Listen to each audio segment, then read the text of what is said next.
Assalamu alaikum, I'm Aisha and you're watching Samaa News. Here are today's headlines.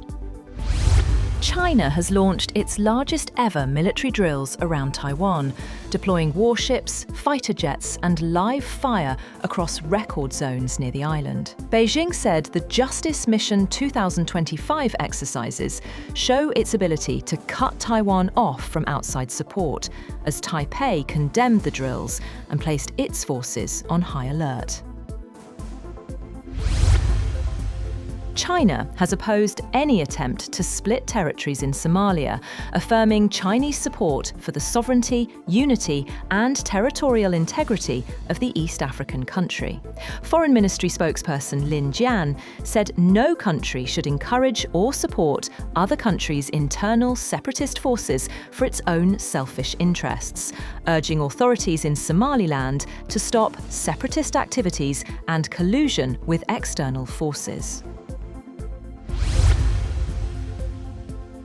3 Turkish police officers and 6 Islamic State militants have been killed in a gunfight in northwest Turkey, a week after more than 100 suspected IS members were detained for planning Christmas and New Year attacks.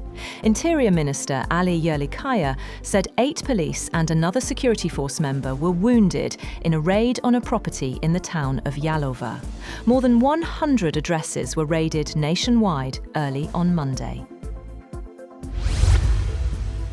Russian President Vladimir Putin has signed a law allowing Moscow to ignore rulings by foreign and international criminal courts. The move follows efforts in Europe and Ukraine to pursue alleged war crimes linked to the Ukraine conflict, accusations the Kremlin strongly denies. Separately, President Putin told his top generals that Moscow must press ahead to seize full control of Ukraine's Donbas region and the city of Zaporizhia. The comments came as Russia's military said its forces were advancing along the front line ahead of expected talks between Putin and US President Donald Trump. The Kremlin has said that Ukraine should withdraw its troops from the part of Donbas that it still controls if it wanted peace, and that if Kiev did not strike a deal, then it would lose yet more territory. Kremlin spokesman Dmitry Peskov said another call between Trump and Putin was planned very soon. Peskov refused to comment on the idea of a free economic zone in Donbas or on the future of the Zaporizhia nuclear power plant, which is controlled by Russia, saying that the Kremlin felt it was inappropriate. Japan's government has approved a record budget of about $782 billion for the next fiscal year, including the largest defense allocation in its history. The move comes as households face rising living costs and pressure on wages, with critics warning the spending could strain public finances. 2 popular leaders have formed an alliance ahead of March parliamentary elections in Nepal that will challenge the older parties. Rapper turned Kathmandu mayor Balendra Shah, known as Balen, a popular elected official, joined the Rastriya Swatantra Party, or National Independent Party, led by a former TV host turned politician, Rabi Lamichhane, on Sunday. Under an agreement with RSP, 35-year-old Balen will become the Prime Minister if the RSP wins the March 5th elections, while Lamichhane will remain the party chief. Mexican authorities have said that at least 13 people were killed after an interoceanic train carrying 250 people derailed in the southern state of Oaxaca.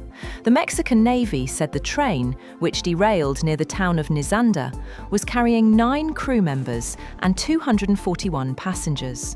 Of those on board, 139 were reported to be out of danger, while 98 were injured, including 36 who were receiving medical assistance.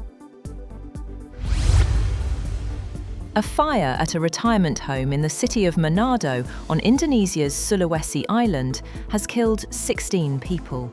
The fire at the Verda Damai retirement home was finally extinguished late on Sunday, and authorities are still investigating its cause.